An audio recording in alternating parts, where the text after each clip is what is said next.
Welcome to The Brief. Welcome back to Real America's Pop Culture. My next guest is a conservative influencer and entrepreneur, Alan Jesús Hidalgo. And thank you so much for joining me, Alan. How are you? I'm good. How are you? Good. Let's get right into it. So, RFK Jr. revealed shocking numbers on chronic disease in America. He says over half of young people now suffer from some sort of long-term condition. He argues this isn't normal and calls it a national health crisis. This must be addressed, and so let's go ahead and check it out. This morning, I got the latest numbers from CDC that 76.4% of Americans now have a chronic disease. This is stunning. When my uncle was president, it was 11%. 1950, it was 3%. Today, it's 76.4%. 8 out of 10 of our kids cannot qualify for military service. This is a national security issue. When my uncle was president, we spent zero on chronic disease. Today, we spend $1.3 trillion. It's the biggest cause. It's increasing. Alan, the numbers are shocking. And I think you and I grew up in a time where it was ultra-processed food. It was like, let's just make it faster and easier for more people to eat more things. And we've seen how that affects the grains and all the food we're eating in terms of also medical interventions and supplements and all these things. So RFK really calling this issue out and exposing the numbers, I feel like is a good thing. We've seen lawmakers in there who are kind of, trying to shoot him down. You probably watched some of the clips from that. But what are your thoughts on this and RFK exposing some of these numbers? Yeah, I think it's super important. I'm actually a big believer in this. I'm 29, so I grew up in the generation, like early 2000s was my childhood. Teenage years were in the 2000s as well. And I actually got diagnosed with ADHD when I was 6 years old. And this probably was like in 04, 05. I was one of the only people that I knew in my school that actually got diagnosed with it. It was very rare, which ADHD just basically is attention deficit disorder, means that, you're a little more hyperactive than the average kid. And I just remember when I was younger, like there wasn't too many kids with that. I was one of the only ones. And now, I read about this stuff now, and it's like, I don't know if it's like one or two out of every 5 kids now basically have it. So I think the biggest contributor is definitely the processed foods. It's the snacks, it's the junk food, it's the red Kool-Aid, all the blue dyes, all those different things. And I think something needs to change in this country. I think that's something we need to make sure we don't do, because now you're getting young people who are in their 30s who are, older than me, but not that much older, that are getting cancer at young ages. And it's just things that you never used to see from our parents and grandparents' generation. Absolutely. I think we can agree. We both love what he is bringing to light. And I think he's one of the greatest things that happened, him joining the MAGA movement. And, I think we really are hopefully moving towards a better, safer, and healthier America. Moving on to our next story, more than 450 illegals were arrested at the Hyundai battery plant in Georgia. This is the same plant Joe Biden promised he would provide jobs for Americans at. Whoopi Goldberg weighed in, of course, and even defended the arrested workers, saying they were here to create jobs. Let's watch this. So here's a question. Last week, Georgia Hyundai plant, where over 450 people were taken into custody, suspected of living and working illegally. Over 300 of them were South Korean. Did you know they were here to build a plant to create American jobs? Oh, wow. And they rounded them up. And I mean, let's be real. Let's be real. This isn't about sanctuary cities. This isn't about... So 2 points I want to make is that, one, Whoopi Goldberg loves to really go on the defense and fight for non-citizens. And then on the other hand, Joe Biden creating this for American jobs, right? I mean, are we surprised that nobody was watching over this when he was asleep at the wheel?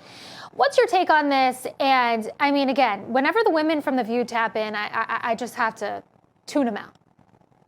Yeah, I mean, my philosophy in life is whatever the people in The View say, do the opposite, and you'll probably be in the right direction. So yeah, no, I find it comical, personally. I mean, I'm actually Hispanic, half Hispanic. My mom is Costa Rican. She came to this country legally. She got her paperworks, married my dad, did everything the correct way, has a bachelor's and a master's degree, and is really high up in her career. So there's a way to do things in this country, and it is doable. It may not be easy, but it's something that's doable, and it's obviously not fair when people from other countries have an advantage over Americans that are here in this country. So yeah, I think it's comical. I mean, I'm not surprised. Joe Biden made all kind of deals with China, with I'm sure with South Korea, and a lot of different countries. You know, his son was on the board of a Ukrainian company that no one knows really anything about, and he was getting paid, $1 million salary, right, for consulting, whatever that means. So yeah, it doesn't surprise me. It does not surprise me. I think those jobs should obviously go to Americans over foreign nationals. So I'm definitely not in support. Absolutely. Of that. Another crazy story I want to share with you. A California woman has been charged with registering her dog to vote and casting ballots in her pet's name. The Orange County AG's office confirmed it happened in 2 separate elections. This is just the latest example of proving how broken and abused our voter system can be. So I want to say, are we surprised? No. Is this completely wild? Yes. I think this is also why I feel so strongly, and I'm campaigning behind President Trump kind of changing some of these, laws. And I mean, I can't help but laugh, but to ask you what your take is on this. Yeah, I mean, it's hilarious, right? A dog voting in the election. I'm sure the dog is gonna, probably vote blue, right? If I was to assume. So it does not surprise me. I mean, it's just crazy to me. I've been all over the world. I've probably been to like 29, 30 different countries. Mm-hmm. Every one of these countries that I've been to, you cannot just go and basically do something like this. You have to show an ID. You have to show that you are an actual valid citizen of that country to be able to participate in any election, even if it's a local election. So it's just mind-boggling to me where in the United States, the most efficient, developed, we could say the most developed country in the world, we're having issues like this where things like this can happen. And, it's California. So Gavin Newsom, I mean, it doesn't surprise me that this is happening there. And I mean, I think at this point, most people know that there's something funny going on with the voting machines there in California. Absolutely. And I want to get your take on this next story quick. So new numbers show a huge divide between young Trump voters and young Kamala voters. So Gen Z men support Trump, saying their top priorities are having children and financial independence. But Gen Z women who support Kamala put career and money first and ranked having kids all the way down at number 12. So no wonder, the liberal women are so depressed. And, as somebody who had both of their kids before the age of 30, I was a young mom, and it was like, I couldn't wait to have them. I want to get your take on this also. I know you're a little bit younger than me. I know we've been struggling with the Gen Z women. We have the Gen Z men on lock, And why is it, and is it, a result of feminism? Is it social media? What is it that is convincing these girls that having a family is not anywhere near the priority list? In fact, it's 12. Yeah, that's a really good point. I actually talk about this topic actually quite a lot. So for me, I mean, I definitely think social media is probably one of the biggest contributors. And I just say that because, man, there's so many videos, if you go on TikTok, Instagram, YouTube shorts, where it's these women that are self-proclaimed gurus, relationship gurus, dating coaches, basically they claim to give advice on things. But if you actually look at 90% of them, they're not in a successful relationship. They're not in a marriage. They don't have kids. And so they're teaching all these women things from a perspective of, one of my slogans in life is, if I don't want to trade lives with you, I'm not going to take your advice on that topic, right?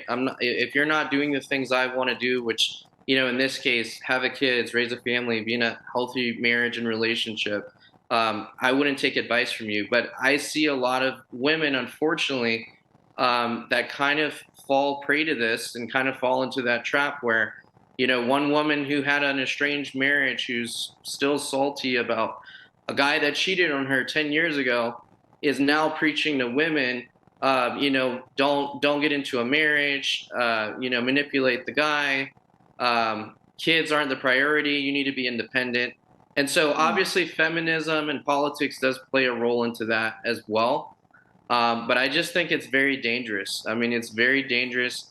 I mean, I'm worried about like my kids. I don't have kids yet, but eventually, I'm just worried of where we're headed. Are we going to actually keep procreating? Or is the population just going to go extinct, like dinosaurs? No, absolutely. I think this is something that Elon Musk, talks about all the time. And though maybe we're not going to be doing it the way Elon Musk does it, right? But I think that you made a great point talking about how basically like the access to people who have platforms, right, online, and their life experiences, sharing their own journey, influencing others, it's out of control. It's too oversaturated. So I love that point you made.